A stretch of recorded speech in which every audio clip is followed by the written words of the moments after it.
Good evening, ladies and gentlemen, and welcome to the We the Locals podcast. My name is Josie. I'm Jessica. And we got Stu pushing buttons over in the corner. Hi, Stu. Hey. Thank you so much for joining us tonight. If you could please take a moment to like, share, and subscribe to our channel, as well as take a minute to take the link for this episode and share it out to all of your constituents in your precinct, or if you're an elected official, your constituents in your district, your neighbors, your friends, your family, whoever you think might be interested in hearing us talk about all things local, and maybe we'll expand a little bit tonight in some of the bigger issues that how they're trickling down and affecting us here at the local level. So if you are interested in supporting our efforts to keep this podcast up and running, you can donate at our website, or you can, no Rumble Rant or Super Chat. It's like my script for 2 years. I keep forgetting about it. So we obviously are not live. We are recording on Monday, November 3rd, and we'll be dropping the episode on Thursday, right, Jessica? Yes. Okay. So if you'd like us to go back to live streaming, we need your help. We need your money. We need your money and your sharing. Yes. So support, because the more support we get, then the more we can like, subscribe, and comment. Yes, that helps our algorithm, and that helps us get more eyes on the podcast, which obviously helps boost all of those things. So if you would like us to go back to live streaming, we would like that as well. So let us know. So what's up? There is lots of things going on. And then it's also quiet at the same time. So at the state level, everybody's doing their committee weeks. So everybody's in committees. They're putting through, they're going through the bills, seeing what they want to put up for session for next year. So there's a lot. It's kind of quiet. I'm not watching a whole lot of those because I don't have that kind of time. Yeah, right? It's like a full-time job just trying to watch and keep up with what's happening. I do try to keep up with the Capitol updates from the Florida channel. And one thing that kind of caught my eye on the state level is that the state of Florida doesn't know how many vehicles it owns. They have no idea. Wish that I had that problem in life. So they don't know, like, if government employees have, like, taken cars, and like they have no idea how many vehicles that they own. So they're working on. Is it like they're like, oh, we might have like 1,000, but we're not sure, or is it like we could have anywhere from like 1,000 to like 50,000 and we don't know? Or is it like we don't know the exact number? They don't know the exact number. So they can go back based on purchase and find out, and do it that way. But there's never been oversight. There's never been auditing. There's never been in that. So there's a big thing about, I think it was the audit committee. I could be wrong, so don't quote me on that. But it was like they're working on, making sure that each vehicle has tracking devices in it, and, and that there's complete oversight of the state vehicles, which I think is a great thing. So I just thought that was very interesting. And I'm like, what else do they not have oversight of? Right? Right? Exactly. That's what I was kind of thinking. So that was the only thing at state level that kind of caught my eye over the last couple weeks. And then ended up watching the Palm Beach County workshop that was, I think, the 29th, if I'm not mistaken, or the 30th. It was one day last week. It's kind of a blur, but there was a workshop. Commissioner Woodward actually rolled out a home ownership program using in lieu of fees. So it got a lot of board support, and it's really about matching funds and building home equity and being able to pay it back. So it's really a loan from the county using in lieu of fees, which means when a developer wants to develop a property and doesn't want to do workforce housing on that property, they can buy out. So then they give the county a big chunk of money to say, hey, we're not going to build those units, but here's extra money. So I think they said that there's like 18 million in that fund right now. So they're going to start with 5 million to be able to promote home ownership. You have to be a Palm Beach County resident within 1 year and homestead the property within 1 year. But you do have to pay it back, but you can also be able to use those funds in the future, after you build equity in your home, to buy another property. So it's like you can buy your starter home, and then you can kind of, if you end up making more money or your family grows and you need a different property, you can actually buy a different property using these funds as well. And so that's very different than any other program or anything that we have in the county. So there was a lot of support behind it. It was really interesting because Commissioner Powell started to talk about, like, this is really good. However, what is the average home price in Palm Beach County? And Dorothy Jacks, the property appraiser, was there, and she said it's $650,000 right now in Palm Beach County is the average home price. Sounds about right. Yeah. So, but she did say that there was a lot of inventory of condos and townhomes. So if you are looking for a starter property, that there is a large inventory of being able to do those, and you can use these funds to purchase those kind of homes. So it sounds like they're going to open it up for about 90 days. They may do some type of lottery.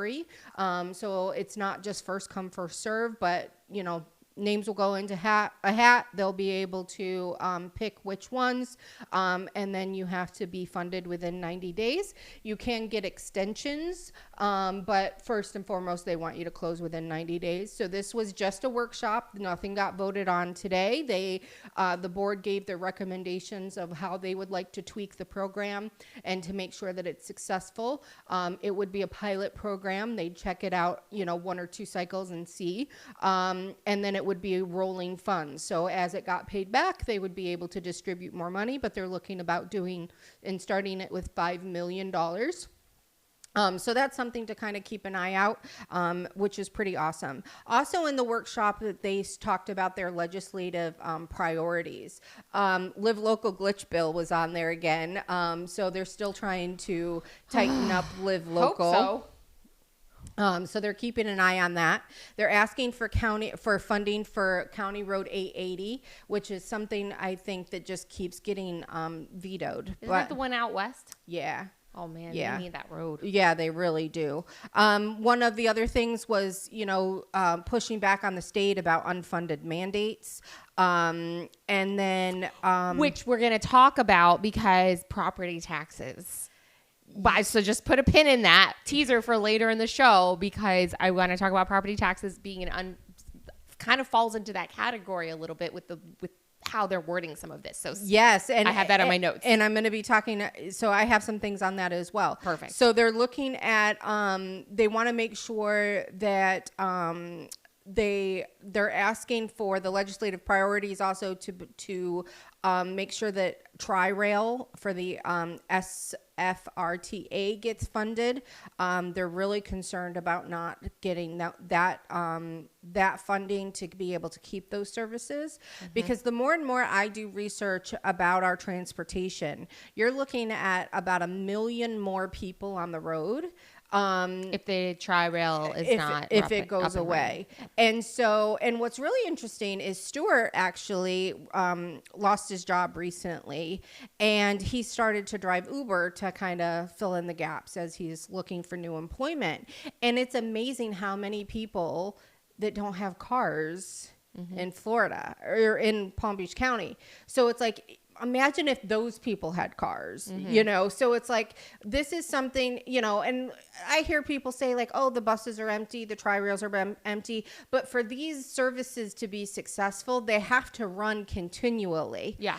So it's like, you're going to get your morning rushes for work and home from work and things like that. Or if there's an event, you're going to, those riderships increase, but you kind of got to look at it as a whole. And they're talking, it's about 1 million trips that they do a year. So that's a lot, Yeah. And so it's really important to keep these services funded, because then you have an FDOT problem if this goes away. Exactly. Then people are still here and the cars need to go somewhere. Right. Exactly. So I was happy to see that, they're kind of putting, that out there. They want to make sure that they get funding for butterfly house type spending as well, which is domestic abuse and rape victims. That's a big thing here in Palm Beach County. We are still one of the number one human trafficking areas. We're number third. We're number three. Palm Beach County is number three. I just released the report for, the data's a little fuzzy because it's a little old, but as of the latest reports, we're actually ranked third in the state. Yeah. So which is really high. Yeah. For human trafficking. Yeah. Yeah. So, and domestic abuse. And then they're looking at passing a bill to exempt sexual abuse counselors from public records. So that's something I think is a good thing. I think that's really important. Yeah. So I was happy to see that. That was a new thing. And then I did not know this, but the state removed licensing requirements for independent home health caregivers and adult entertainment workers last session. What? Yeah, so the state said that independent home health caregivers and adult entertainment workers didn't need to be licensed anymore. I think that's not really a good idea. No, and that's a really terrible idea. That's a terrible idea. And so the county Who did that? I don't know. Like I said, I just found out when I watched this, and I was like, "Say what now?" And so a lot of people are like, "Oh, what do you mean you need to have a license to be, an adult entertainment worker?" And it's like, yes, you have to basically say, "Yes, I know what I'm doing and why I'm doing it." I'm not even so much concerned about the adult entertainment. It's more so the home health care. Like that's the one that you're taking care of other people and other people are depending on you. And if you don't have a license and there's no oversight to making sure that someone's not being I agree. Right? And it's like, I agree with both of them wholeheartedly because, the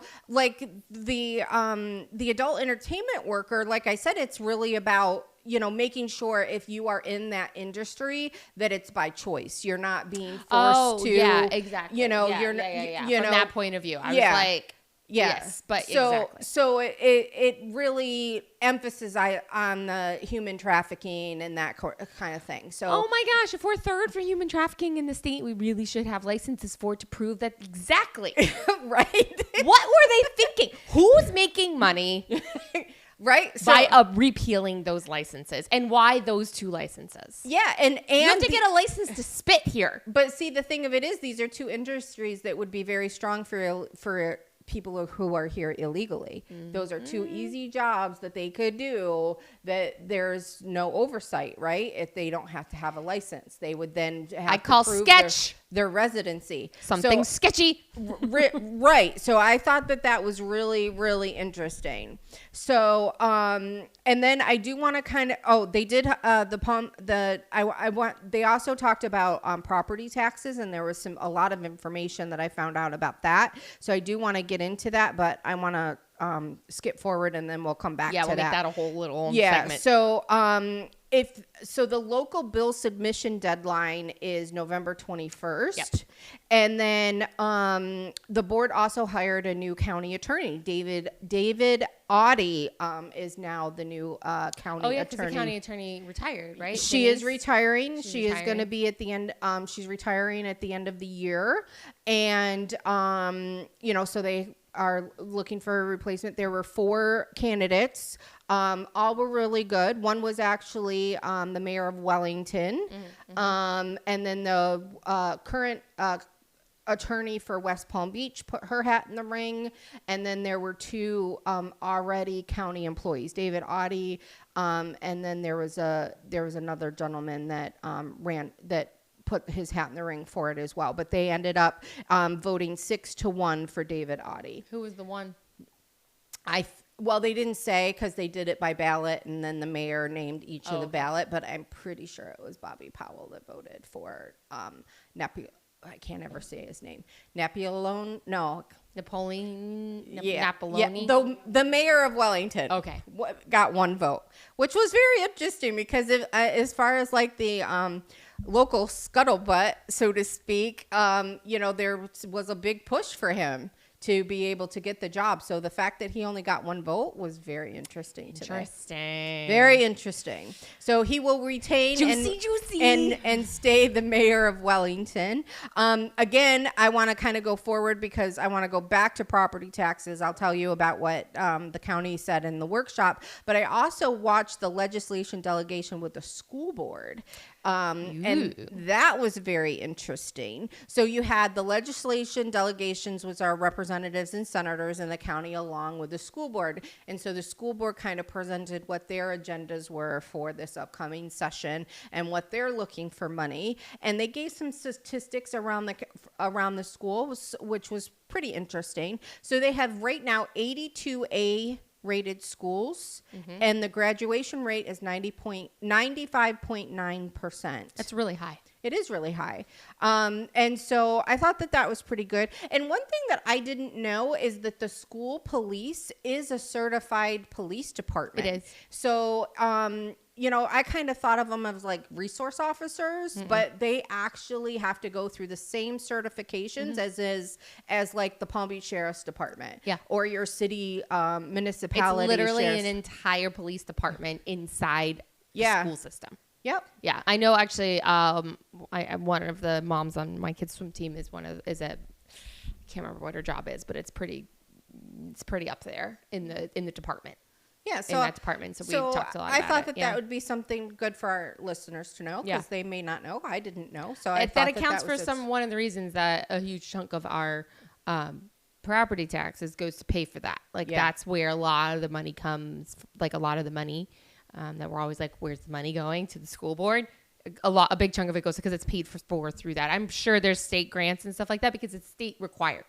Okay. So after Marjorie Stoneman Douglas happened in 2018, the state passed a law requiring police presences on campuses. And I'm not sure all of the details, if it requires them to have fully funded departments or if that's just what Palm Beach County decided to do. I'd have to look into that. But I know because I have a friend who moved to North Carolina and she enrolled her kids in a public school. She's always been in private here, which we had private security in my kids' school. And so she told me, she's like, I didn't even think to ask about it because I just assumed that there would be security in the campus. She's like, and we went for the first day of school and there wasn't a police officer in sight. Oh. In the public elementary school. And she was just like, wait, where's the police officer? She's like, because every public school in Boca, all the schools in Boca have public schools, private schools, all of them have police at least one officer. Some of the private schools might have like dummy cars, but still there's presence there. Yeah. And she was just like, where's all the police out? And she started asking around. They're like, it's not a law. It's not required. Wow.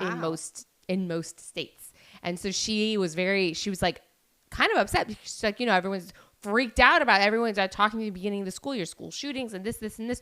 Why are there no cops on campus? Like, yeah.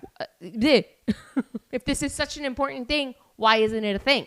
Yeah. Anyway, sorry, didn't mean to derail that, but that's interesting. So I believe that the state requires police presence on campus, and I think there's different tiers that they can do and stuff. I don't know. Don't quote me on that, guys, but that's my understanding of it. Again, my kids aren't in public school. I don't know, but I do know that about Palm Beach County, and like I said, one of my neighbors is in the department.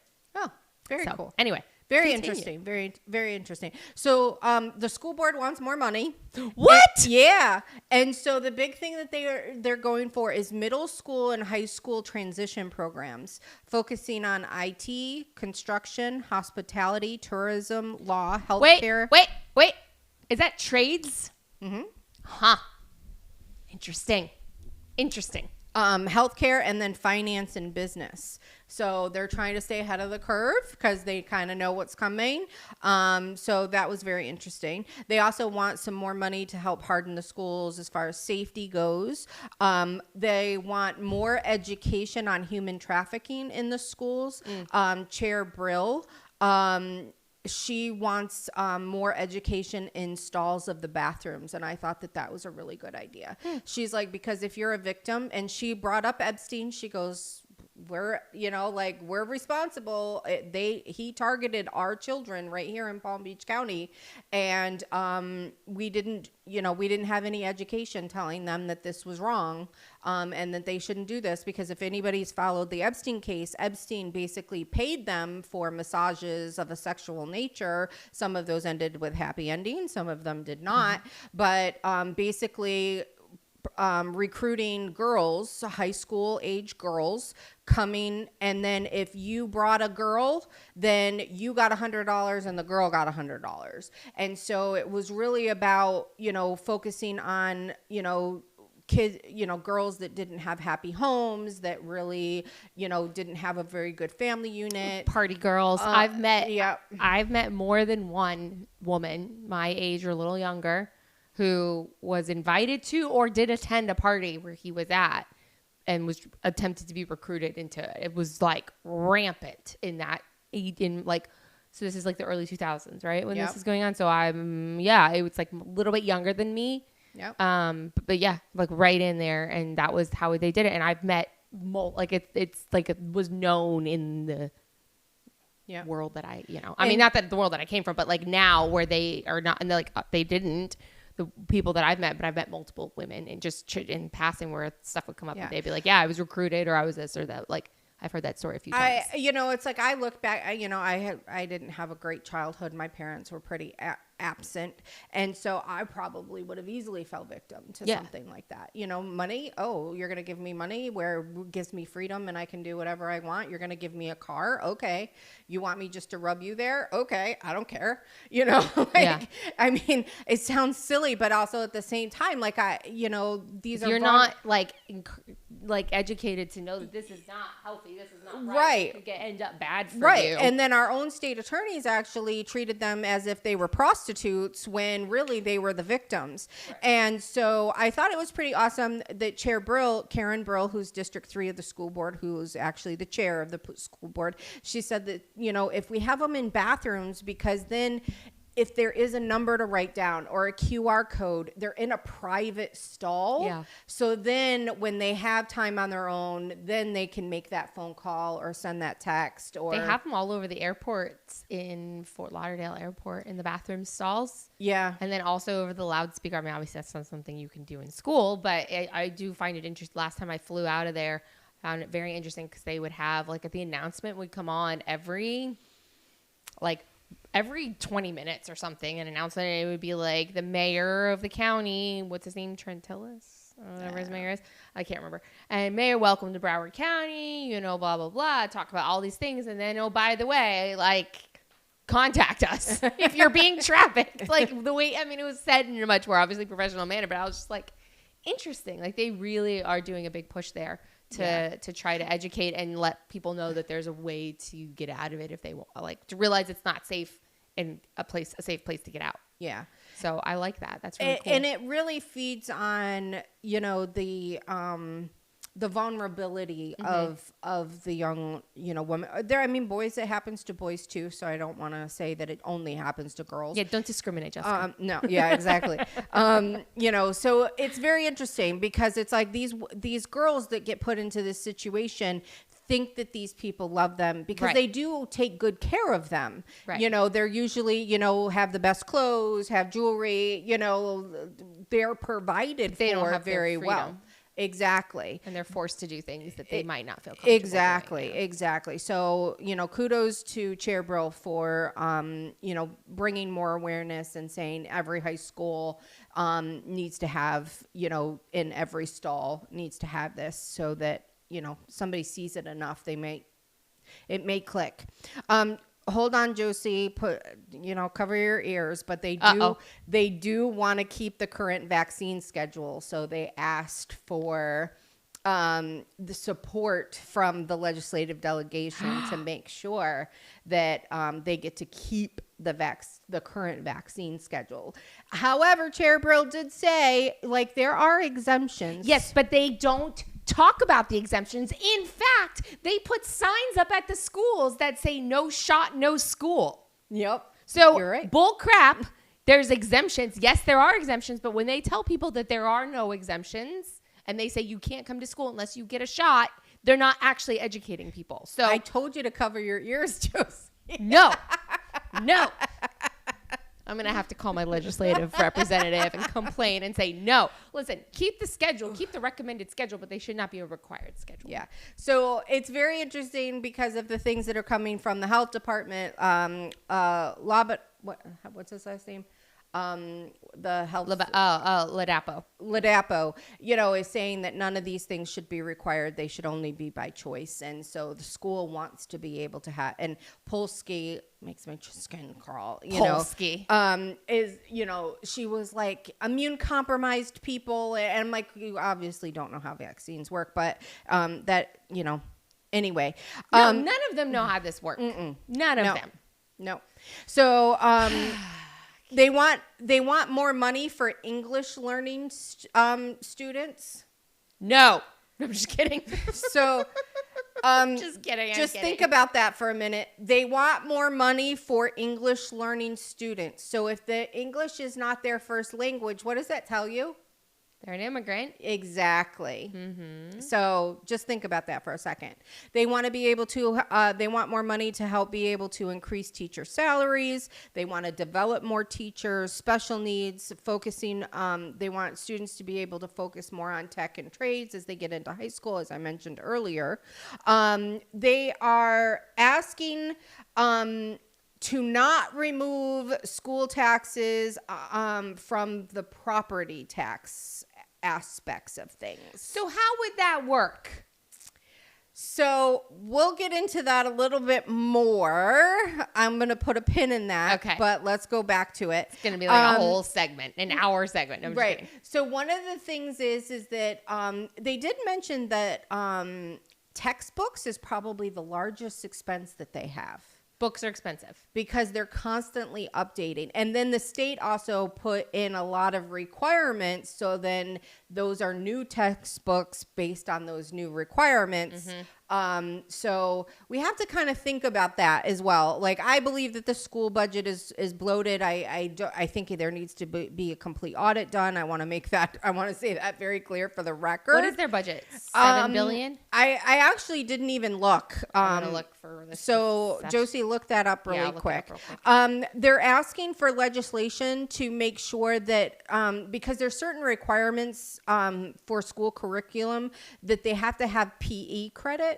The students do in order to graduate. So they are asking for participants in marching band and Special Olympics to be able to be allowed for that PE credit. So I thought that was very interesting. So if you have a school, if you have a student that's in marching band or participates in the Special Olympics, you may want to reach out to your representatives and senators and ask, for that bill to be passed. What? Their budget. Okay, so their budget was for the 2025 fiscal year, $5.66 billion. Mm-hmm. And then for the 2026 school board year, so next year, is $5.9 billion. And there was a slight increase in our property taxes. So they increased the millage rate. Wow. Is what this says here. So interesting. Modest increase in the property rate tax rate was approved. A state funding boost of $18 million helped offset initial fears of a larger cut. The budget addresses the surprising decline in enrollment. Yeah, I'm going to get into that in a little bit too. Well, I can say that now. Enrollment went down by 6,000 students in Palm Beach County. Sorry. But it's interesting because it's an immigrant issue as well. And so I'm really starting to get concerned of how many immigrant children that we're actually paying for. What do you mean by an immigrant issue? So as far as illegals that are here. Yeah, but how would that be why would that decrease our enrollment if there's a lot of illegals? Well, they're saying that a big part of the enrollment is because they're now afraid to go to school. Oh. Well, maybe that's something we should look into. Maybe we should be calling ICE. Well, according to school board member Virginia Saviato, is that should not be the case at all. We shouldn't call ICE? No, we should not. And we should protect them and make sure that they get fed and taught. Is she going to pay for that? She didn't say how she was going to pay for it, actually. Well, I would like to know. Excuse me, ma'am. Ma'am. What's her name? Virginia Saviato. Ms. Saviato, if you think that that's what should happen, I would like to know how you're going to pay for that, because I'm struggling just to pay my own bills and pay for my own kids' things, and I'm stressed about that. Tomatoes today. I went to go shopping at Costco. Can we just talk about tomatoes for like a hot second? The box of tomatoes that I bought used to be $5. It is now $9 for the container of tomatoes. $8.50, something like that. Like a lot. I was like, wow, tomatoes went up. Wow. So I would just like to know how you're planning to pay for that. So if you could get back to us, I'd really appreciate it. Otherwise, I'm so sorry. The kitchen's closed. Okay. So I apologize. Please continue. Another thing that they want for this legislation is they want pre-K to go from a half day to a full day. So right now, I know. VPK 4 goes from the vouchers cover 20 hours a week. Correct. So which is, it can be done half day. Most schools do half day programs, either morning or 3 hours in the morning or 3 hours in the afternoon. Or some schools will do like 2.5 full day, like 2 full days and like a half day. Yeah. Depends on the school. But yeah, so they want it to go full. They want the vouchers to cover full day. For full day. Which was interesting because when my kids were little and they did, like we had to put them in daycare because, Stuart and I both worked full time, the vouchers covered for half of it and then we had to pay for the other half of the day. And for one of our youngest, and this was, she's 22 now, so this was a long time ago. It was a couple $100 a week. It wasn't crazy, but they want to make sure that the children are school ready when they're ready to go into school. I get that. And it was very interesting because I had a conversation with Andrea Kaiser, who is her mother-in-law started Kaiser University. And she really talked a lot about, pre-K and how important it is. And that you can kids can start learning at 5 weeks old. And also at the same time, I'm like, well, how are we supporting our parents to be able to stay home and to be able to educate their children? So it's like I didn't have a choice. I had to work. And that took me away from my children. And I have an okay relationship with 2 out of my 3. And so, but it's like, I didn't bond with them. I didn't have a whole lot of good relationship because I was out of the home. I had to work. And so, I would love to see in our future aspects is that putting the care back in the parents' hands and allowing, making sure that we have successful families where they can support themselves and be able to be the primary caregiver for their children. So we still need to talk about that. Yeah. And also at the same time, like if you do want to work and social aspects, because we were talking about socialism earlier.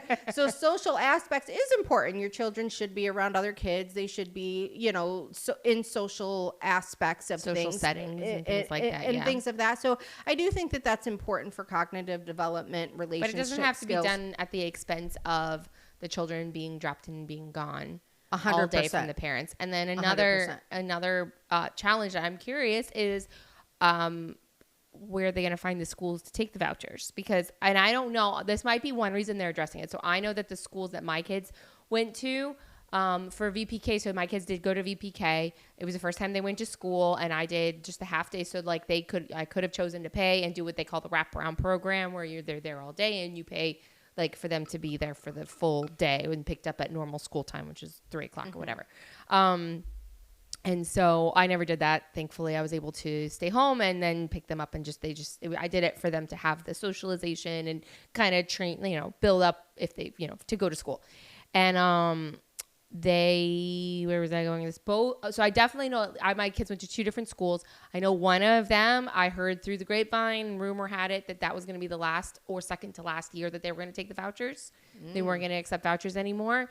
And I have heard that the other school was considering it as well. So there's not a lot. And that at the time, like these schools, the spots fill like that. I literally had to like wake up at like 7 a.m. and like enroll my kid to get in, get to save a spot at these schools for both of them, because the spots are gone. And so I'm wondering if this is influenced to some degree because maybe the schools don't find it profitable to do just the half-day program, and so they will only take a voucher for a full day, and that could be why. Or are they going to then this is the other side of it, are they going to hit a challenge where they're not going to find schools?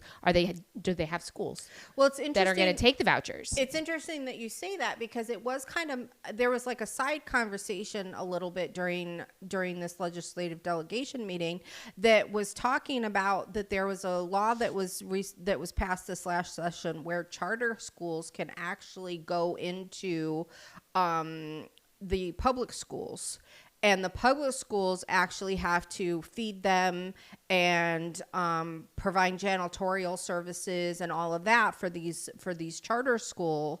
And Superintendent Burke said, he goes, we'd much rather, instead of having to allow charter school, an additional charter school into our thing, to be able to have a robust pre-K program in the school, because it's more profitable. Because a lot of the public schools don't have pre-K 4. Right, exactly. It starts at kindergarten. So I thought that was interesting. So you could really tell that our legislative, delegation was really like, they were asking questions, and the wheels were turning, like, okay, like we hear you, and, you do bring up good points here. And that since the schools have to fund it anyway and provide it, then this is an if they do allow full pre-K days, then that could be part of the public school. And I mean, granted, they wanted to not have the charter schools in the public schools. That was the main aspect. I'm not sure how I feel about that anyway. Charter schools are kind of a weird, like, subcategory of school. I don't know about the charter school program. Seemed to be the sentiment all the way around. So there was a lot of discussion about that. So that's something that I think that we need our school board members that are running for school board, something that they need to start talking about and getting involved in and finding out how. Like, I like the concept of the charter school, but the fact that there's so little oversight and pretty much anybody can just start a school, and like, listen, everyone knows I'm very much against like the government. You started a school, Josie. I know. I'm very my own little school, but I don't know. Yes, but I'm in control of it. And I just don't know that it's the wisest use of our public money to just be like, I don't know. Because if there's no oversight and there's no, like, I don't know. I have questions about it. Like, I tried to get my kids in a couple of charter schools just because that's what you do. But I'm kind of glad they never got in, because I don't know. And maybe, I do know a couple charter school teachers. I should probably ask more questions. But I don't know. The whole concept has always been like, I don't quite get how this works. But anyway. Yeah, and there seemed to be a lot of confusion about, the combination of the charter and that's and what the I'm confused about. Like, I understand the charter school process, but then, like, how does, like, the step-up funding come into the charter school? Right. Like, where is that? Because I know, like, for the private school, like, they have to have certain things in order to qualify for it. But I've heard the charter school doesn't have to have the same things to qualify to receive the funding. And I don't know if that's true or not, but that's the rumor. It's one rumor I've heard. So that makes me don't understand. Yeah. So I think it's something that just make it a private school. Yeah, we'll pay attention to it this next session and see. We'll talk to a couple people that, or I will talk to a few people that I'll I know. talk to people. I got people. I wasn't putting it on you. I'm just saying, like, for me, Jessica myself, does all the legwork, and I just sit here and run my mouth. that there's some people that we can talk to that are, get involved in the school system, that I think this is something that we probably should have we'll have a whole episode on just school board stuff and schools. Yeah, we should I think it's maybe really we can important. have a school board member on. Yeah. And pick their brains. Yeah, that's a good idea.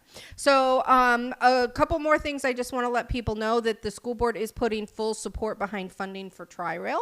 And that's primarily because Dreyfus and what was the other?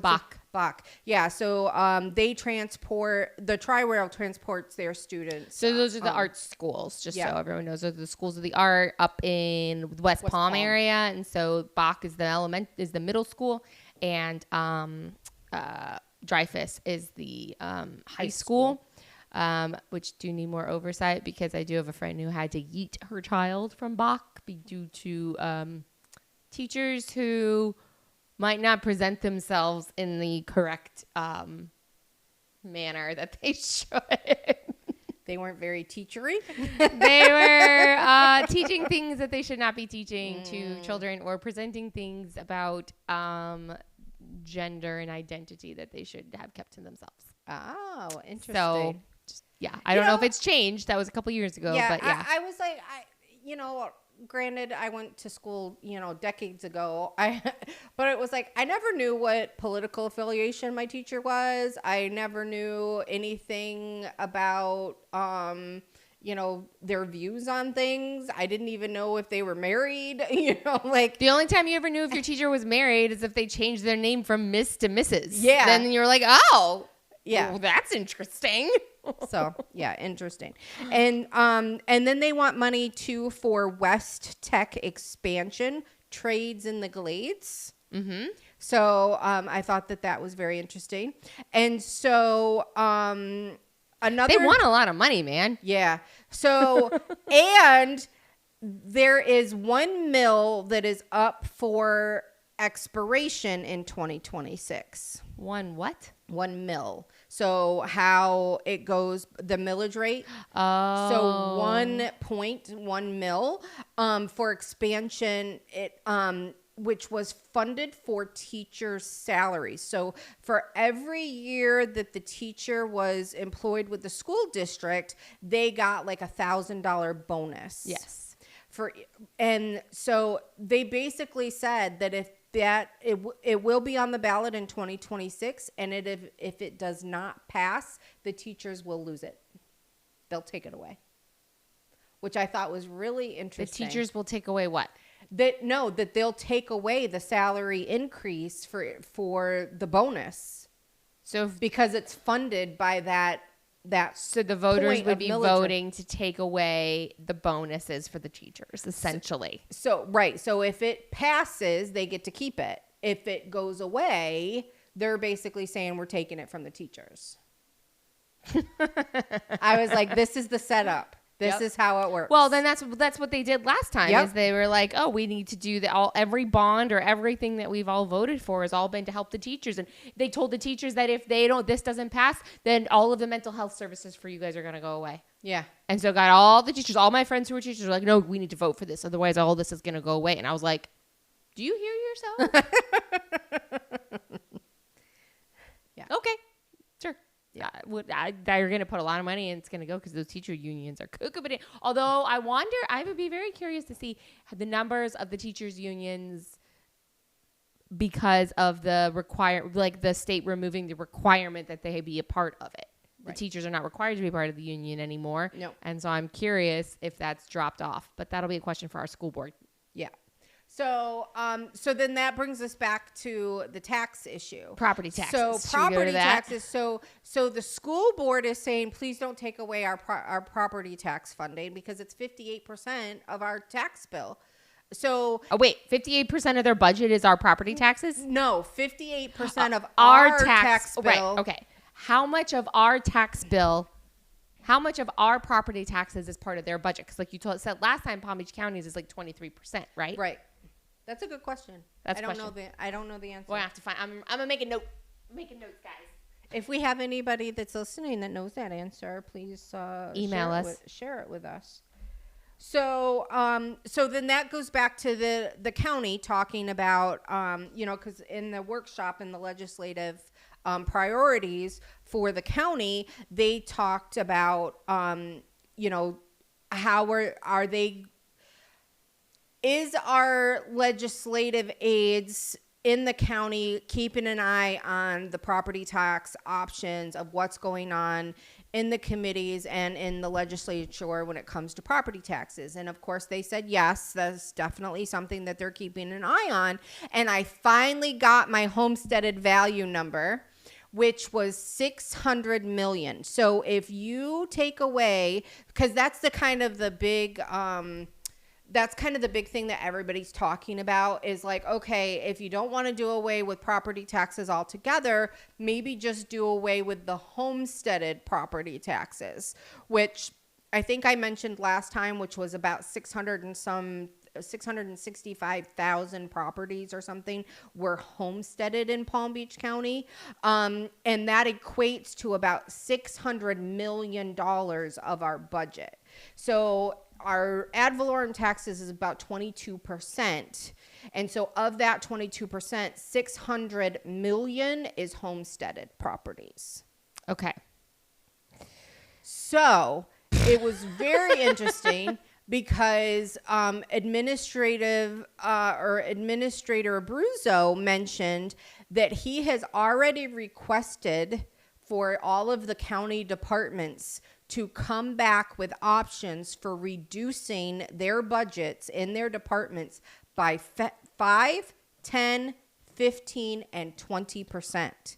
That's a lot. So this is very interesting. So they know this is coming, and to have an administrator that's going like proactive, they're going to reduce our tax. They're going to reduce what's coming in as far as taxes. So we need to start looking at this. But for him to do such a wide range of 5 to 20% means they have no idea how this could go. Exactly. Well, and here's why. Okay, so let me fill you guys in a little bit. So this is what's happening. So there's an article that I was Brian, thank you, Brian Stenberg, shared with us that I found very informative and very helpful. I'm actually going to post it on our X page. So if you follow us on X, please, you'll see the article. I'm going to post it there. But so basically, there's a standoff. I'll kind of summarize it. So I did not know this, that we rank 30 in the nation for the property tax burden. Mm-hmm. And even though because we don't have state income tax, like everyone's like, oh, it's because we don't have state income tax, but Texas doesn't have state income tax, and their property tax burden, they rank 7th. Wow. So we are like low down there for our taxes being really high on our properties. But it's our home appreciation, the rapid appreciation, all that kind of fun stuff. Well, like I said, Dorothy Jack said that the average home in Palm Beach County is $650,000. Yeah. That's crazy. A lot. That's a lot. And again, to mention for the 100 millionth time, is that we have a $500 billion, of property value. So $500 billion here in Palm Beach County equates to, the property value here. It's crazy. So basically what's happening is Governor DeSantis has asked for options because they want to put it on to the voters for next year. And so the voters to vote for what we want to do with our property taxes. So there's a concern though, because currently there are 7 proposed amendments and 1 statutory bill. So there's a lot of back and forth because there's some people saying that when you put that many choices on there, people just vote for none of them and then you get nothing passed. So I think there's a push to try to narrow it down. I'd be very surprised if they didn't just start with homesteaded property values. I really, So the political strategy has long warned against splitting votes by putting like-minded candidates or proposals against each other. So, and don't forget, it takes 60% to pass in our state. So we have to get 60% of one of them in order for something to pass. If none of them get 60%, none of them pass. Depending on how many go on there. So we could end up with nothing. We could end up with buckets. So there are multiple proposals, and then not all tax relief is created equal. Some are dramatic short-term savings, while others are more measured and financially sustainable. And so they rank them. So I'm not going to read through all of them. I do recommend you looking on this. Like I said, I'm going to post this on our X. So make sure you're following us on X. But what I did find interesting was that they are also putting a mandate where they want to put in these, that whatever passes, that counties and local governments are not allowed to reduce the amount of services in police, fire, and da-da-da-da-da. Well, that's a majority of all of the budget. Correct. So, but they are, again, not putting anything in on how they're supposed to fund those, but they're not allowed to reduce them. So going back to what you said about unfunded mandates, this would become an unfunded mandate where they're requiring local government to say, you cannot reduce any services. You cannot cut your police budgets. You can't cut your fire budgets. You can't cut your road budgets. You can't reduce any quality of life for your residents, but you also can't take any money to pay for those. It's so interesting. So I don't know how they're going to reconcile that. Yeah. I want to start. I'm going to find some of the. So they're all in here. Like I said, real quick, in this article, there's 8 of them. So I'm not going to go through all of them. I'm going to post it, and you guys please follow and take a read through each one of them.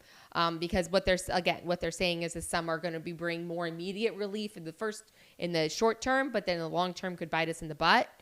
And then some are more like gradual decreases that are then going to maybe be more sustainable and be better in the long term. So it's going to be interesting how this information gets out and people get educated on it, because if you think about the last round of elections that we had, when we had 6 amendments, and the controversy in those and the misinformation that was bouncing around about them and people picking their camps and then having to we had them, especially the marijuana and the abortion ones,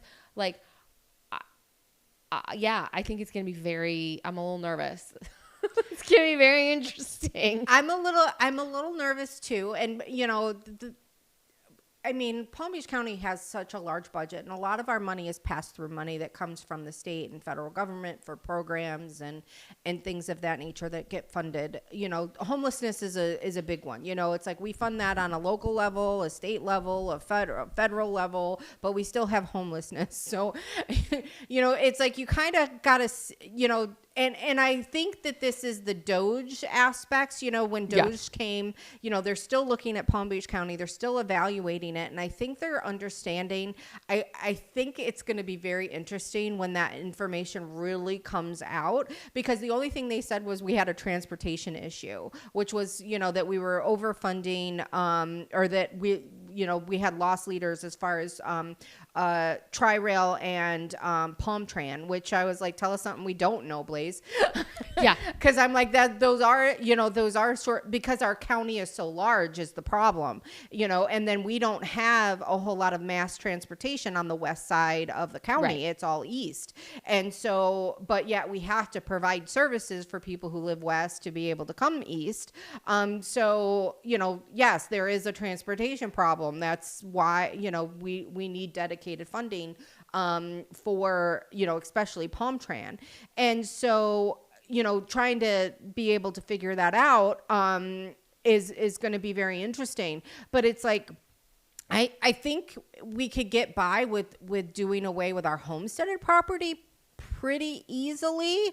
I think that will just be, kind of, cutting some program, ancillary type programs that won't necessarily affect services and still be able to provide for those that are in need.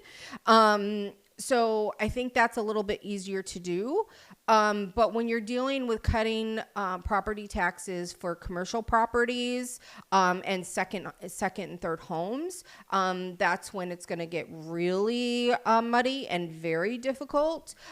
So I think starting with the homesteaded aspects is really good. And I also think, in my personal opinion, and I mean, what do I know, is that, what do we know about anything? That you should have to buy into your property for a certain amount of time before you are removed from homesteaded properties, whether that's, 5 years, 2 years, 3 years, whatever. But I think you should have to buy a property here. You're invested in your town. You should have to pay a portion of homesteaded, value, and then it goes away, or it trickles down. Like you start start with, whatever, a 4.5 mil, and then it goes to a 3, and then a 2 and a 1. That's going to make our property tax appraiser's office so happy to have to track. Right. But I'm just saying, there's got to be a software for it or something. There's got, a step down program for those, the more that you live here, the more that you're invested here, you should then be rewarded for that. But to come in and own a property here and not have to pay, anything, but you get all of the services. Which, how are they funding the services? Exactly. And then it's like, and then what a lot of people don't understand is your ad valorem taxes is only a small percentage of your tax bill. Now, that doesn't mean that the schools portion is going to go away. That doesn't mean the healthcare district is going to go away. So here's my question. Here's my question. Okay. It has to, though. So how is that not going to go away? Because those are property taxes. Those are based off of our property taxes. This is the $1 million question. How does that work? I have questions. because that's exactly my point. So if you're just dealing with the ad valorem tax portion of your county or your city services, that's one thing. But then you have you have education, you have the healthcare district, so the Greater Beaches and Parks District. Right. So it's like the school board is saying, please don't take away our ad valorem taxes, which is solely how the county school board is funded. Not solely, but they get a lot of state funding and grants and all kinds of things. But most of it, huge, well, that's the question. We need to find it. It's 58% of your tax our bill. tax bill. Right. But how do they get funded? What's their percentage of funding from our money? That's a good question. That's what I have written down. Yeah. If anybody knows, please tell us. So there's a lot. This gets really complicated financially. Right. And sorry, I keep interrupting. Go ahead. No, go. I was just going to say, this gets really complicated financially because then it's like, well, okay, I agree. So 600 million coming from the state to fill in, our homesteaded property value is reasonable. I see the state of Florida being able to fund that without a problem so much. But then it's like, and then it's got to also fund for the, the counties that, don't make that much money, because then that's a shortfall that they're already on top of a shortfall. So then how does that work? So as far as like calculation and money wise, our system is so convoluted and so complex as it is that this is now adding something else on top of it that I don't think anybody can understand. No, and the problem is it's being so simplified, oversimplified in, especially like in the Republican world. I keep seeing like on like X and different places, or even just talking about it, and it's like, get rid of our property taxes. We're gonna get how come this hasn't been done already? We need to be getting rid of our property taxes. Come on, DeSantis, come on, legislators, get rid of our property taxes. And there are candidates running on this. I'm going to go up to Ozzy and get rid of your property taxes for you. You shouldn't have to borrow your house from the government. Don't disagree with the concept. Right. That being said, like Jessica said, our whole system is so twisted and incestuously related together that it's not that simple. And when you try to explain that to people, you all of a sudden then become, you're not a conservative. Right. Oh, you just want the government to keep your money. No, I really don't. I just want to make sure that if I have to call 911, I'm going to get a response. Right. In our experience of 5 years of learning the government and how it works, it's like you kind of understand how that money comes into play and how it's ingrained into our system. And then if you just cut that off, what does that mean? Right. It's the and then what question that we mention a lot. Come on, we should have called the podcast the and then what question. 100%. Maybe we'll name this episode the and then what question. We could put our new tagline. It could be we the locals, where we ask the and then what question. There you go. Because that's perfect. Because it's like, this is exactly, we have the push. Yeah, we all want to. Nobody wants to pay more money than what they have to. Nobody wants to keep paying property taxes. I'm not over here saying, yes, government, please take my money. No.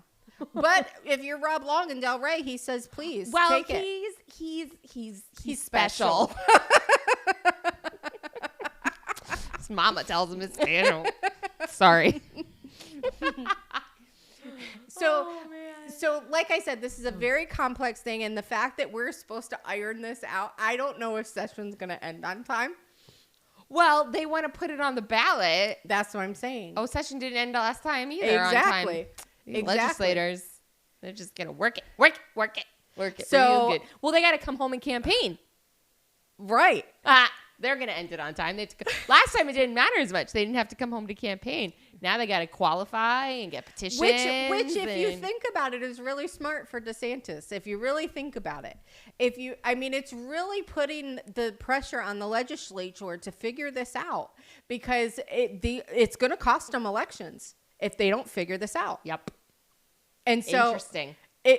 So it's like, then you have the political games that are part of it as well, and how that's going to affect local elections, because you're going to have, and if you think about it, this is where the Democrats are going to lose, because they're going to want to keep property taxes, and nobody's going to vote for that, because how else are you going to Well, but the question is here's another question. Could we also see good Republicans lose primaries because they're like, hey, this is a problem. This is a Brian Stenberg situation. This is a problem where they're saying we have to keep this tax, and here's why. And all people here we're keeping the tax. I'm going to vote for the Republican that says they're going to get rid of my tax. And we get the crazy Republicans and yes, there are crazy Republicans, which we'll talk about in a little bit.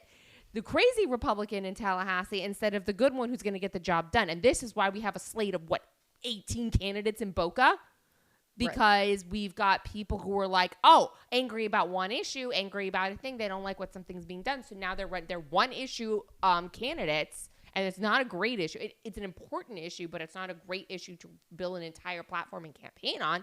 And we could end up, depending on how this goes, we can end up with some interesting situations at City Council in Boca. So, that's just a small version of what could happen up in Tallahassee if this goes sideways real fast. Right. And so it's really kind of setting us up for a political whirlwind of where's everybody going to land? Because you're going to have your common sense people that are like, well, you can't do it this way. You have to give us. So the legislature has to figure out how the cities and counties can actually tap into other funding. So is that increasing the sales tax rate? That's one of the things that was proposed. Is it based on consumption? Is it, does everything just go to the state and the state's going to divvy it out? So then we're all wards of the state, basically. So you have to. There's just so many complex scenarios when you come to it. And when you look at our complex budget in a county like Palm Beach County, is that it's not just, you can't just rip off the Band-Aid and say, deal with it. Because then you're going to have a level of service reduction that is just going to be the after effect. It may not necessarily affect, fire safety, those type of things, but it could affect, quality of life. It could fund things, roads, there's things that it could definitely be affecting that we may not even see short term. Infrastructure. Right. So this is long-term issues and then you have so many of our municipalities like Delray Beach, Riviera Beach, Lake Worth. These are all areas that already have infrastructure shortfalls because of poor governance that were in there, that people just, the people on the city councils or the commission just kick the can down the road. And we're in Boca, it's like you have 50-year-old buildings that need, that never got, updated and upkeep and renovated and, where it was manageable. Now you have to have a whole scenario where you have to have buildings torn down and rebuilt. And now they have to go to the private. They want to do the public-private partnerships in order to fund it because we don't have the money to pay for it. And then are we more reliant on business? So we don't own property taxes, but businesses now own the state. Yeah, is what I'm afraid of, and that's definitely not what we want. You're going to have big pharma and big weed and big sugar all in control of everything we do in the state because they are where the money is going to come from. Well, not that, and then it's sorry, I totally lost my train of thought on that. Oh, I also could see a scenario where, you know, in a long-term scenario, they're going to be like, listen, the state's struggling. We're really in the black budget state. Like we do really well financially. But if things go sideways and suddenly they're having to pay for, like Jessica said, some of these counties, like Palm Beach County is a wealthy county. We have a lot of second homes here. So even if the homesteaded property taxes get pulled out of the system, we have huge properties that are second homes, second and third homes here that are huge property taxes. And so those don't get pulled out of the system. So we still have a lot of money coming in, but those smaller counties and those more rural counties don't have that. So if their property taxes go away, what's their tax income? How are they paying for anything? How are they paying for fire? How are they paying for all that? And so then we police. could see a situation where, you know, if, again, down the road, they're like, well, you know what? The best solution, the most equitable solution is we just do an income tax. Yep. I could totally see that happening. Or you have the state absorbing these counties into bigger counties. And we become, then we become even more of a donor county where, okay, Palm Beach County is a wealthy county. Let's pull more money from them and let's move it over here to whatever county up there. Not Polk, but I don't know, counties. Yeah. So, you know, there's just a lot of scenarios around here in this situation that we don't know. And, you know, yes, they're having committee meetings and yes, they're talking about it and yes, they're trying to figure it out. But I'm telling you, every municipality and every county is going to the state saying, please don't remove our property taxes. Yeah. So what do you do? You know, it's like you're going to have, and then I'm so glad I'm not them. and then it becomes the political game because then you're going to have, you know, commissioners and council men and women and everything saying, well, if you pass this, then I'm going to make sure you don't get reelected. I'm going to run for your seat. Yeah. And then change the whole playing field. For sure. I don't know, man. Speaking of playing field, we move on. Sure. Okay, Yep. So just a couple quick notes on something. So we finally got declared for just District 87 a special election. Yes. So as I've talked about multiple times on this show, Comptroller Caruso, former state rep Caruso was the District 87. He was hired as the clerk and comptroller, appointed by DeSantis as the clerk and comptroller for Palm Beach County, and so that left that seat open. Interestingly enough, a election was not called for a really long time, and so that seat will not be represented during session, but there are services still available. But yeah, so the special election was called for... The primary is January 13th. Beat me to it. Perfect. And the general is March 24th. Right at the end of session. Yep. Right? Because session starts January, goes to the beginning of March, middle of March. No, literally, it's like right after session. Yep. That's crazy. Yeah. So I think currently John Maples has filed to run. Tracy Caruso had filed to run for that seat, but she has withdrawn that. Yep. And so it's John Maples is right now, I think, the only Republican. Oh, no. No. Gretchen Miller. Gretchen Miller Fang. And then there are 2 Democrat candidates filed as well. Yep. So that shall be interesting.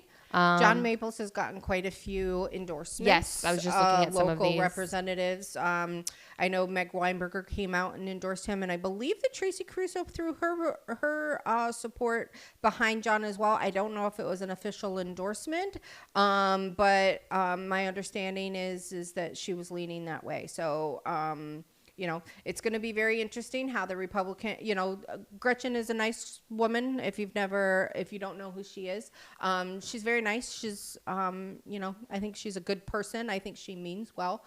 I just don't think she has, it's going to come down to name recognition and if she has the money to be able to spend to get her name out there. And John has good name recognition up there. Exactly. He ran for county commission seat in 2020. Mm-hmm. And then he is a city commissioner for, or what do they call it? I know Lake Clark Shores. I don't think they call them city commissioners. I think they're town councils. Town council. I think that's for Lake Clark Shores. And so he's doing an excellent job, and he has really good support in his district, and he's a nice guy. He's so sweet. Yeah, he's very nice. He's a very nice guy. He's well educated. He knows what he's talking about. Very well spoken. Yeah, I do love speaking with him. He's got one of those very melodic, and nice voices. Yeah, and you talk to him, you're like, I want to hear you talk more. And he's He would be somebody that I would say definitely has a servant heart. Yeah, he's he wants really to a serve the servant. community. Yeah, he's a very strong. He's a very strong Christian. Yep. I know my parents met him at a.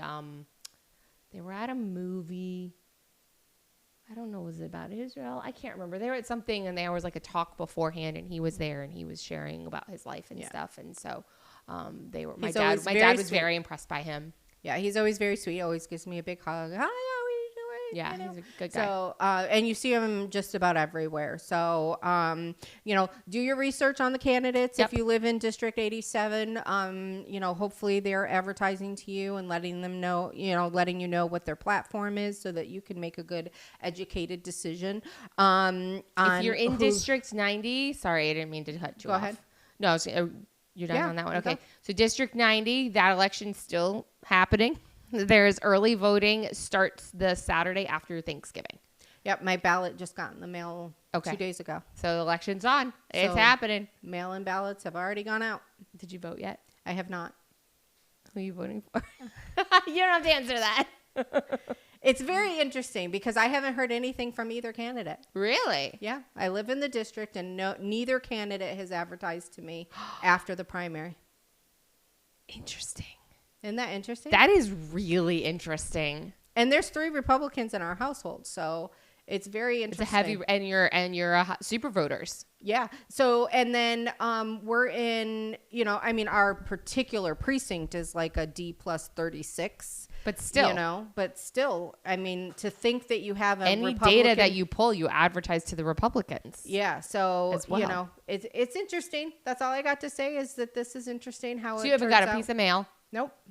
You haven't got emails? No. Text messages? And my understanding is nothing. Not a text mail, not a text message, not an email, nothing. And I got my vote by mail ballot. So I don't know if it's just expected that I'm going to vote for the Republican candidate because I'm a Republican, or that you're going to vote at all. So there's no vote chasing. No. There's no, hey, your vote by mail ballot has arrived. Make sure you vote for me. I'm like, this is political election 101 operations. Sorry, 101. I'm yelling. It's like giving me this. I'm like, you can't bank on anything, especially in a special election. People forget. Like if it's holiday season. If it was not for the fact I got the vote by mail, I probably would have been like, so I just like an average voter is just, there's an election. I had no idea. Yeah. I'm telling you that's exactly what's happening right now. Holy shnikes. So it's very interesting, based on research and things that I know, like it is Rob Long is favored to win in the race. Heavily favored to win. Heavily favored. Although he's not very well liked. No, he's not. Which he is didn't very get a glowing review from the Sun Sentinel. No, he was like the best, worst candidate is basically what they said. And when the Sun Sentinel's saying that, it's really not good. It's really not good at all. And what's really interesting is in that race too, is it's like they got to turn around and whoever wins that race has to turn around and campaign again for 2026. Well, they have to go to Tallahassee and have a crash course on legislative session. Like they get elected like December 9th. Mm-hmm. And then legislative session starts like what? Like the 10th of January? Yeah, something like that. So they've got a month to like get their crap together and get up there. Yep. That's not long at all. And get acquainted with all of the committee. Get on. They're not going to get on any committee. He or she is not going to get on a committee. Nope. They're literally just going to be a body in a seat. Correct. They're just a vote. That's it. And if it's Rob Long, it's not going to be much of a vote. So it's like, how do they campaign on issues? Because they can't run bills. They're not going to be able to do anything. The cutoff will be already done. Yeah, exactly. No, I think they can still file bills, individual bills. I think they can still file individual bills up until January 4th or something. But how do you do that if you just get elected December 5th? You have to know your crap. You have to do that now, and then wouldn't you be campaigning on the bills that you're looking to submit? You know what, Jessica? You would think so. It's almost like we've done this before.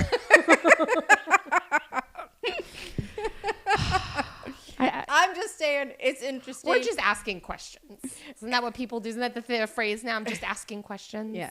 So anyway, they get into office. Whoever wins is going to get into office, and then they're going to have to turn around and they're going to have to campaign again because, more than likely you're going to have people that are going to want to jump into that seat, into that race in June. Because it's a vulnerable seat. Oh, yeah. I mean, I think it was a D+9, if I'm not mistaken. Mm-hmm. And no, I think it's a little higher than that. Maybe. So, because I definitely know that it went down. Let me see if I can pull it up really quick. Because,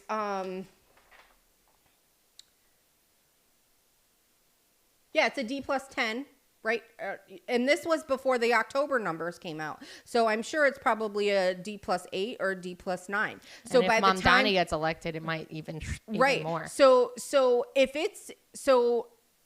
in the political world, when you're doing strategic politics like Josie and I do, if you are less than 10 points away, it's a flippable seat. With the right strategy, it's flippable. So if it's already a D+, if it's just now a D+10, this was before the October number comes out. So I'm assuming it's probably a D+8 or D+9.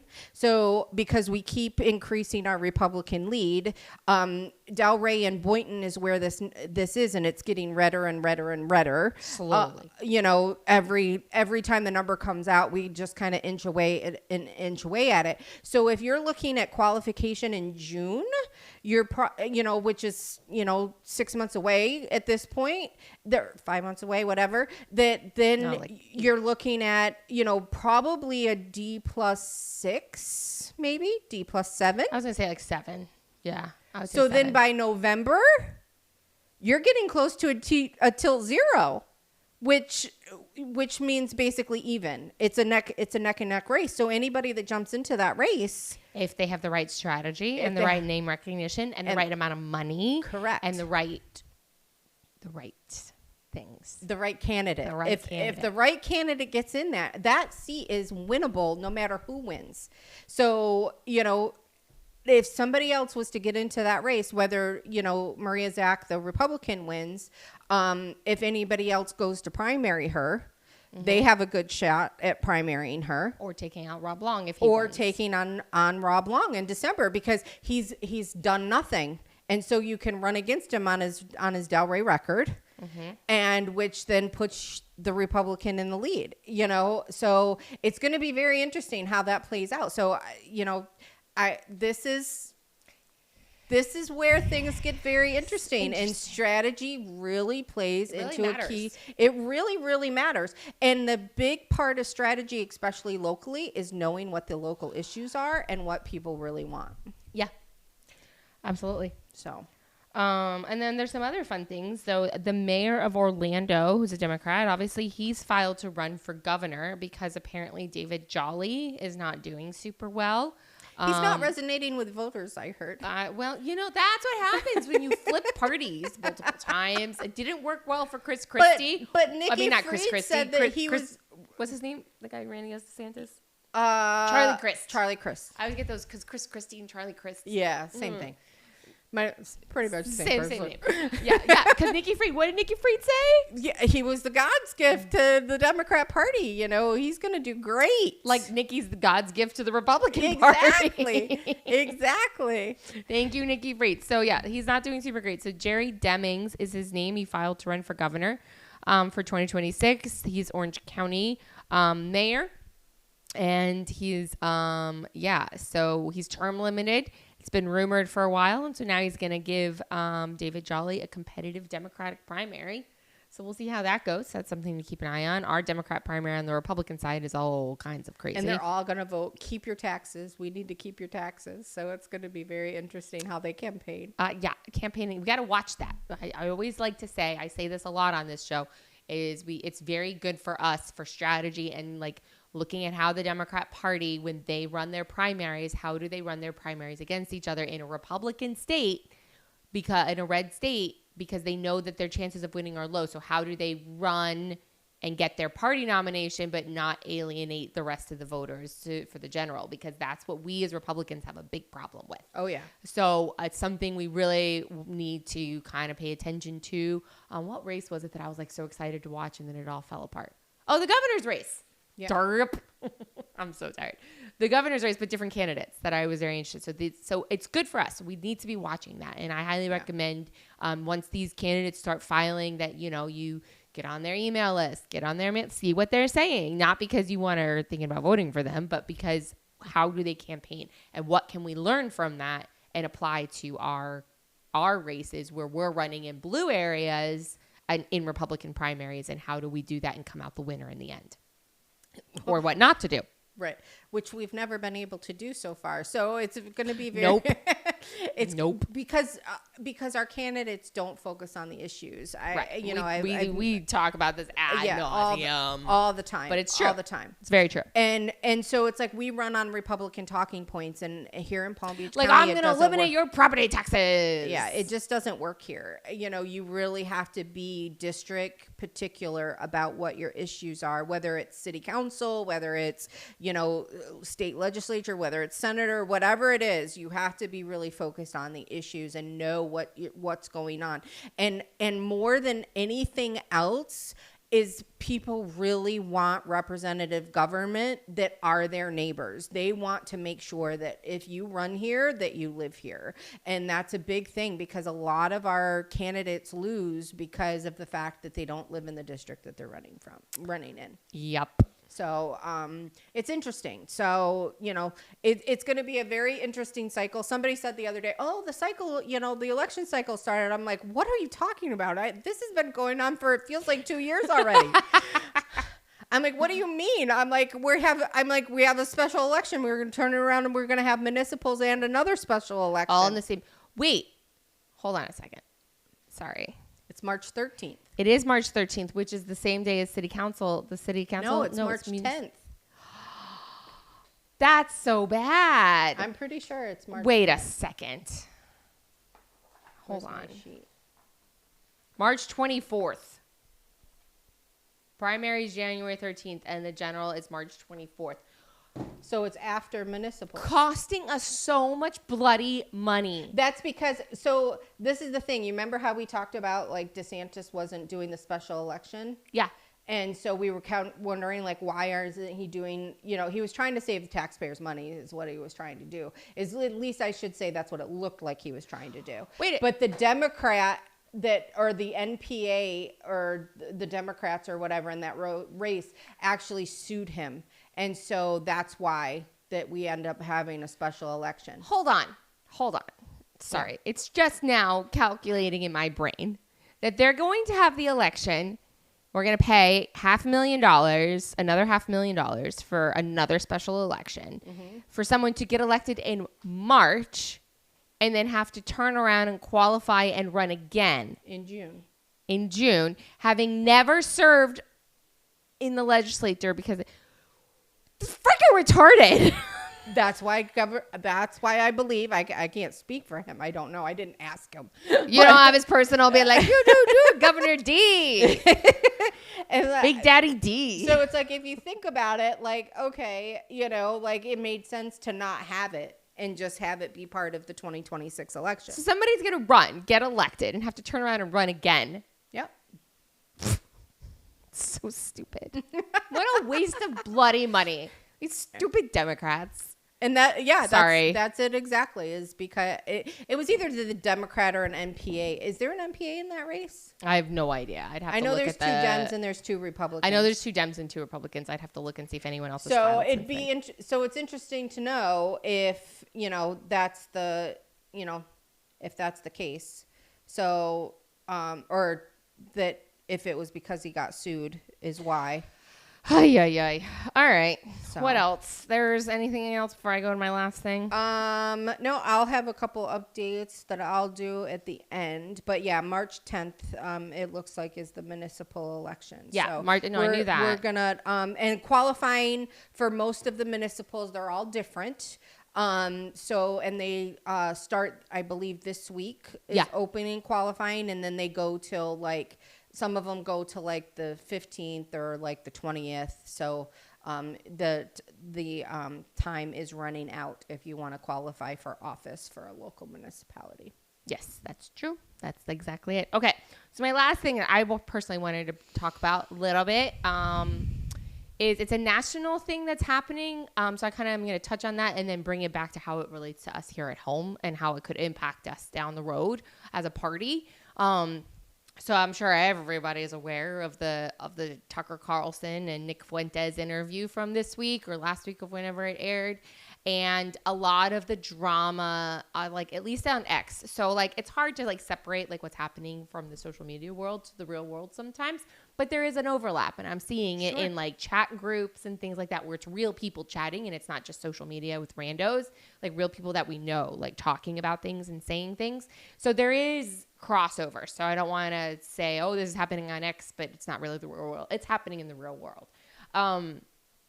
Where we're seeing when I think I talked this a little bit about this in our last episode is like the rise of what they're calling, a lot of people are calling is the woke right or the woke right, which I thought was an interesting play on words, where we're seeing a really big anti-Israel, anti-Semitic just bubble up. And a lot of it is coming from a place of, and a lot of these like, you know, so like take Nick Fuentes, for example, and his followers, they're coming from this place of being told for the last 20 or 30 years that as a white boy, white male, straight male, that they're the worst of society and that they're this and that they're this and they're all of these horrible things. And so I do think it's coming. It's a you know, Dan Bongino always says you can't keep the beach bubble, the beach ball underwater for so long before it pops up. And I feel like that's kind of what's happening. But the way that it's popping up is really, really dangerous for our party, because what we've seen happen in the Democrat Party, and one of the reasons that they've imploded so much over the last couple of years, is because they've allowed the fringe crazies of the socialists and the Mamdanis and the AOCs and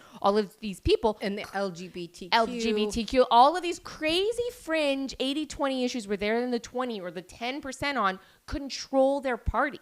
Like, look at what's happening in the government shutdown. It's shut down because Chuck Schumer is scared to lose in a primary against AOC. Yeah, that's why. So AOC is controlling the Democrat Party with her socialistic craziness, and Mamdani is about to beat Cuomo to become the mayor of New York City. So they're allowing the establishment Democrats, or the really like the more moderate Democrats, really is what I should say, not even really establishment, the more moderate Democrats have taken on the crazies in their talking points and in their viewpoints. Like, do you really think Nancy Pelosi really thinks that boys can become women? Men can become women?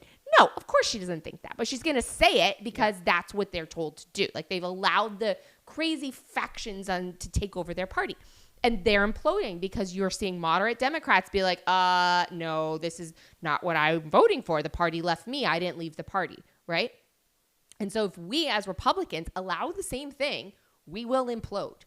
And we will not be the big tent Republicans that welcome everyone else in. We will become infighting, and you will see huge factions of the Republican Party separate and break up. And I do believe that that's a goal in some of this. I think that there are people inside of the Republican Party at all levels, local all the way up to the top, who are trying to do that. And I think it's coming out through this whole issue of saying like, oh, America first is not Israel first. And if you support Israel, then you can't support America. And then our tax dollars shouldn't be going to do this. And this is a very nuanced issue, and I could talk for hours on it. So I don't want to take up too much of our time tonight, but I do think it's something we need to be very, very aware of. And I really highly recommend that you guys, if it's something you're interested in listening to, Ben Shapiro's episode today, where he talked, I've said this before, I don't agree with everything Ben Shapiro says. He and I disagree on a lot of things, and I think that that's fine, right? Yeah, we don't all want to agree on everything all the time. But he is very, very good at laying out like thought processes and arguments and very like, the facts don't care about your feelings. He's like, these are the things, and take them what you will. And he defines the terms cancellation. He defines the terms free speech, because a lot of now what's coming is oh, you want to cancel Tucker. You want because he platformed Nick Fuentes. No, it's because Tucker didn't challenge Nick Fuentes when he said things like, oh, I admire Stalin. Like Tucker went, oh, okay. no. So is this the person that we want to have speaking to our youth? Is this someone who we like? Do we want someone who's not going to challenge when someone says something crazy like I support Stalin, speaking to our youth or speaking to our young people or creating the thought process or the leading of the party or the leading of the conservative movement? And so this trickles down because I'm seeing things in chat groups of local Republican Party things that are very, very off-putting, that are very discriminatory, that are make me uncomfortable to be in a room with these people. They're uncomfortable for everybody. Yeah, I mean, they're uncomfortable for everybody, but they're like, it's like escalating. And so at what point is this going to, if we don't call it out, and we don't say, hey, this is not acceptable. And it's not because I want to cancel you or I want to stifle your free speech. I want to say, I don't want to be in the same tent with you. So if this is, when you have free speech, you're free to say what you want, but you're not free of the consequences of what might be said. I'm not free of the consequences of what I'm saying right now. And the consequences of free speech garner more free speech. So I am free to say that I think Tucker is insane and he should not be allowed to be, he should not be platformed to speak into the minds of impressionable young conservatives and direct a movement that is going to fracture the Republican Party and that is going to destabilize all of the work that we have done over the last 5 years to put the coalition that we have together. Well, I think it comes, you talk about tribalism and stuff all the time, because that's where it kind of, I mean, America First has become its own tribalism. So then if you do, want to have allies outside of America, then it almost looks like you're not then part of the America First movement. And that's not really true at all, because it's like, this is a big world and there's a lot of countries in our world and we need to have allies and be able to have open dialogues with other countries to be able to do free trade and to be able to,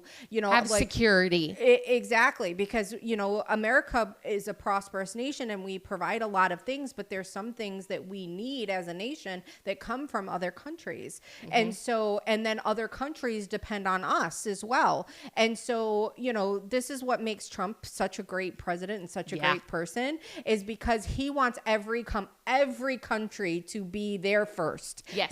He wants Israel to be Israel first. Yes. He wants, Venezuela to be Japan. Venezuela. He just had the meeting in Japan. He wants Japan to become Japan first. Right. Yes. So it's like, look at what brings prosperous energy and growth to your nation and then capitalize on that. Right. That's what it's about. And so those that, are very naive and, in our system, in our party, in our world, in our society, they don't understand the bigger picture. They don't understand how it all works and fits together. And so when Trump is making these deals, it's very easy to say, well, I don't agree with Trump on that. I don't agree with Trump on that. And you don't need to agree with Trump on everything. I'm not saying that he's perfect. Of course not. On everything. There's a lot of things I don't agree with him on. Exactly. And so, but also at the same time, he has the most information than anybody. Yeah. He is the most aware of what anything and everything that is going on in this world is President Trump. So it's like, you have to kind of, well, he has more information than me, so maybe I should stop and listen before I make judgment. And we don't understand that at a local level either. Is that our representatives, our, commissioners, our, councilwomen, our men, or, whatever, they're the most educated in the situation because they have the most information. And so they don't know necessarily what we want to know. We have to tell them what we want to know, and we have to communicate. And you'll hear Trump, he'll start to say something and then he gets feedback. He'll ask the janitor a question, hey, what do you think about tariffs? Are it affecting you? And then he'd be like, oh, okay. Yeah, they are, because tomatoes. Let's talk about tomatoes for a second. Although I will say that avocados have dropped in price. Avocados were $10 a bag last time and they were $6 a bag today. So I guess there's my trade-off. Anyway, there you go. So avocados from Mexico. Right. So that's my point, is that it's like we're so quick to judge and think that we know better on everything that we don't stop to think about, like, oh, who has the most information and who do I need to ask questions if I really want to wrap my head around this? Because if you don't really want to wrap your head around it, you're just, lack of a better word, crapping and complaining all the time, that you're not really you don't want to understand. You just think that you want to, I said something to somebody the other day, and it got quite a laugh. I was like, you can't shove a Trump flag up somebody's ass and a MAGA hat down their throat and just expect them to vote for our candidates. Right. It doesn't work that way. We can't be tribal. We can't be tribal. Exactly. We have to look at everything, whether, Israel, if you know anything, and Josie, knows a lot, and there's a cohesiveness, and there's things that Israel provides to us that we need. Mm-hmm. And there's security, and there's aspects of that. Technology. There's so much, but it's not even just that. It's not even just that. It's like, so what we're really seeing in like the Jewish world is we're seeing the same and I hate using the word anti-Semitic now because it's become so overused, but the same Jewish hate that we have seen for millennia repackaged as, it's not about the Jews, it's just about Israel. How do you separate that, considering, and then like I had someone on X say something, and I cannot remember if I said this at the last episode, so if I did, I'm very sorry for repeating myself, but like I saw someone on X just like, because there's this whole, I think it was Massey or somebody introduced a bill in Congress to restrict dual citizens from being allowed to run for hold congressional seats, and which is fine. I don't have an issue with that. What I have an issue with is the drive and the motivation behind it is everyone saying, all of the dual Israeli citizens, For the record, you cannot become a citizen in Israel without actually going through an immigration and citizenship process. Just because someone is Jewish does not make them a citizen in Israel. Mm-hmm. They're not dual citizens. They don't hold two passports. Those words actually mean something.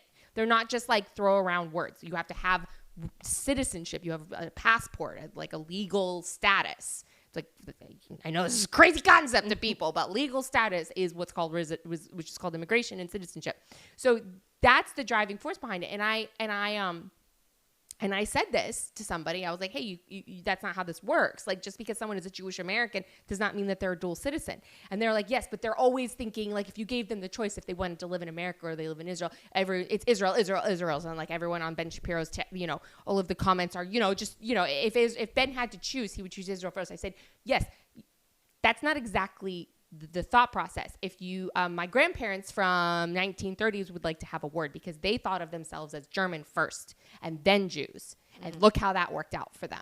So at some point, all Jews, if they're smart and have self-preservation, which most of us do, are like, one day they could turn on us here. And I am not saying that that's where I'm going, but there's a thought process in every Jewish person's mind of what happens if they turn on me here? Yeah. And what am I going to do? And for every single one of us, that safety net is I can get the hell out of here and I can go to Israel because there I will be able to live as a Jew and be free.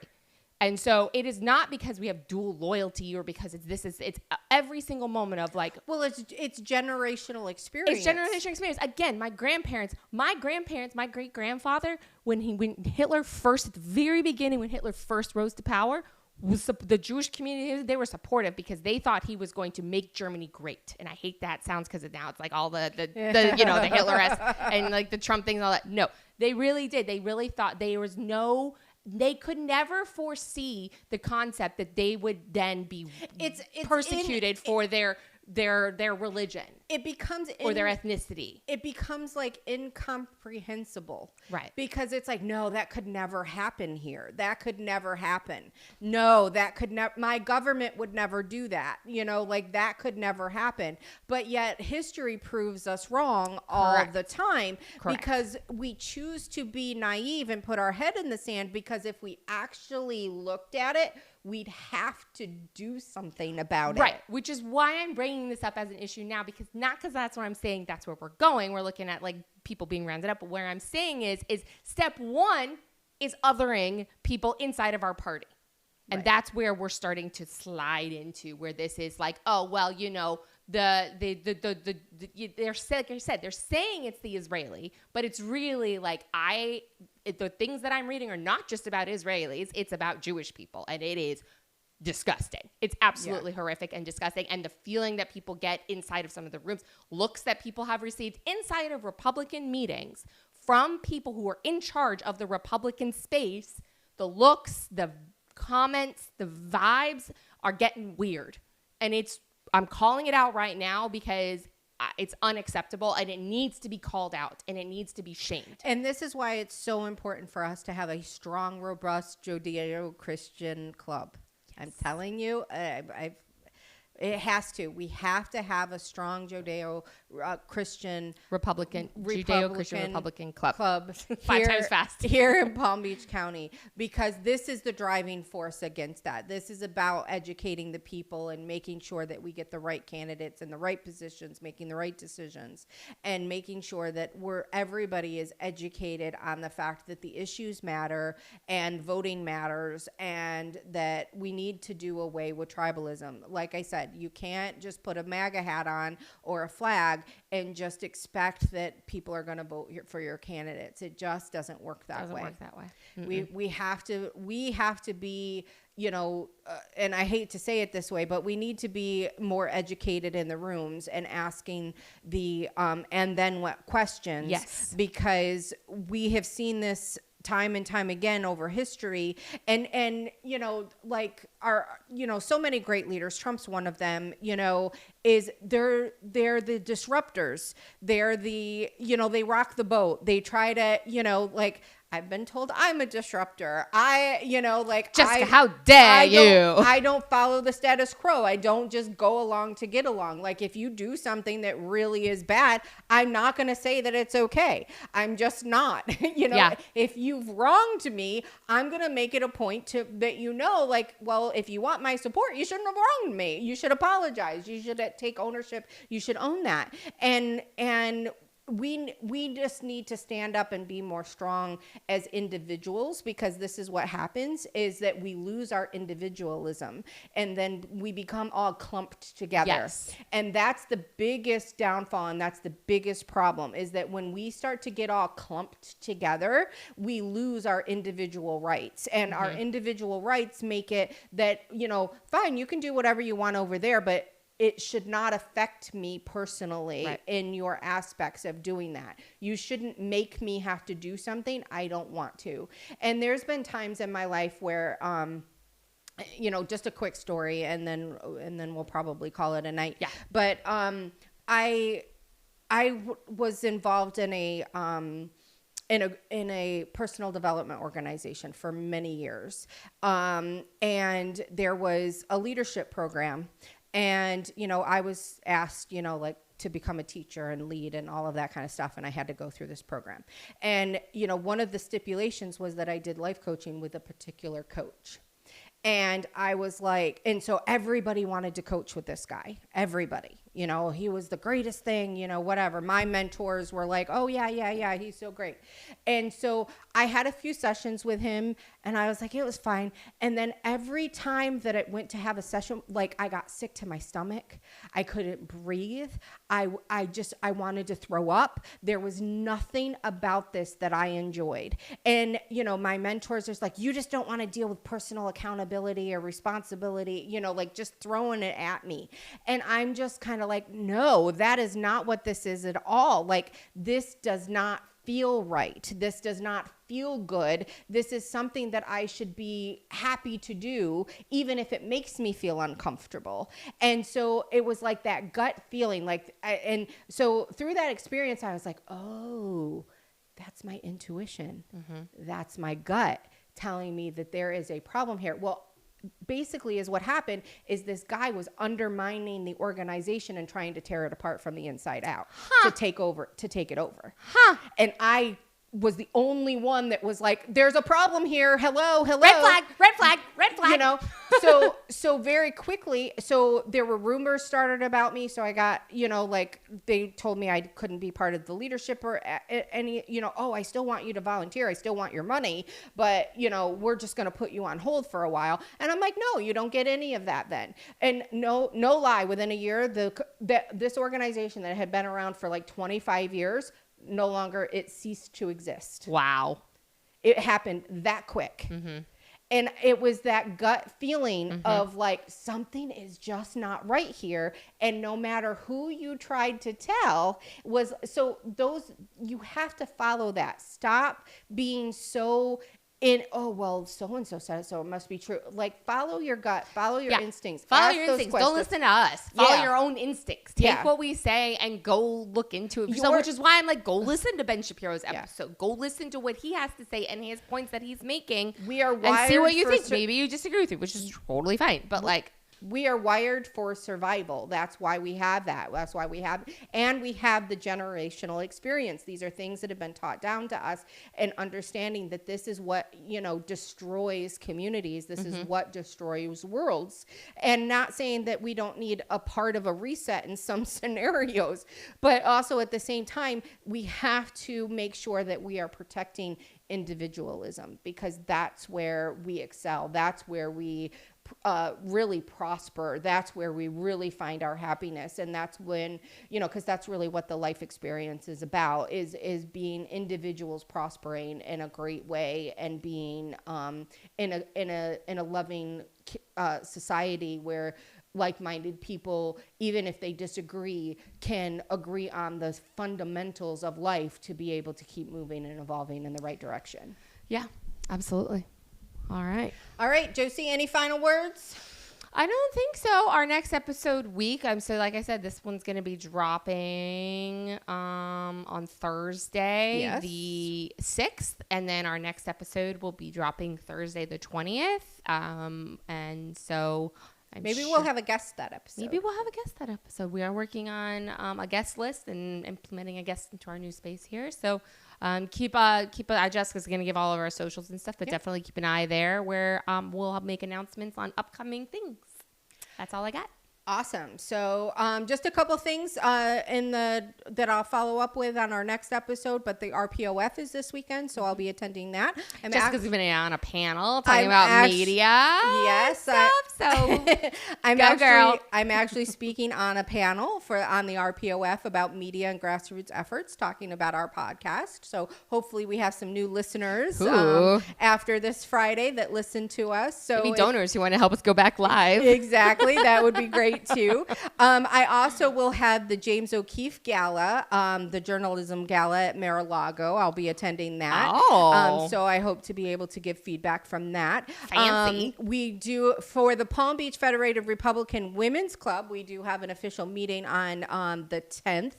You can check out our brand new website, pbfrw.com. Again, that's pbfrw.com, to find out information on how you can be a member of the Republican Federated Women's or the Palm Beach Federated Republican Women's Club. Oh my gosh, it's such a long name. I know. So if you are interested in membership and being able to get involved in your local elections, you can go to the website. You can sign up for membership. We are offering a discount right now through the end of this year, and you can have details to our event.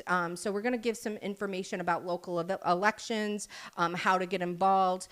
If you are interested in getting involved in local elections, please reach out to us. I am looking for volunteers for different campaigns and different election operations throughout the county. So if you do want to volunteer and not sure how to get started, I will help you. I will help guide you every step of the way and connect you with great people in your area where you can actually get involved and make a difference in your community. So whether that's, whether you live in a municipality or if you're at large in the county, there's lots of ways that you can get involved this next election cycle. So it's really important. Be sure to follow us on Instagram, on X, and on Facebook. We're We the Locals, or We the Locals FL on most of the platforms. Check out our website at WeTheLocalsPodcast.com. You'll find links to our channels there, all of our past episodes. There is a donation link at the bottom of it. If you do like us, want to give us a couple dollars, we'd really appreciate it. Keeps the lights on for us. Keeps us being able to give you great content. And also, if you subscribe, you will get links and where you can get an email as soon as our episode drops. Then you can click and be able to watch it right then and there. If you want to email us, again, like I said, if you want to get involved, if you want more information about anything that we spoke about, you can email us at wethelocalsfl@gmail.com. We'll be happy to take any of your questions and help guide you in any way that we can. So thank you for tuning in. We appreciate you, and be sure to have a great night and stay local. Bye. Bye.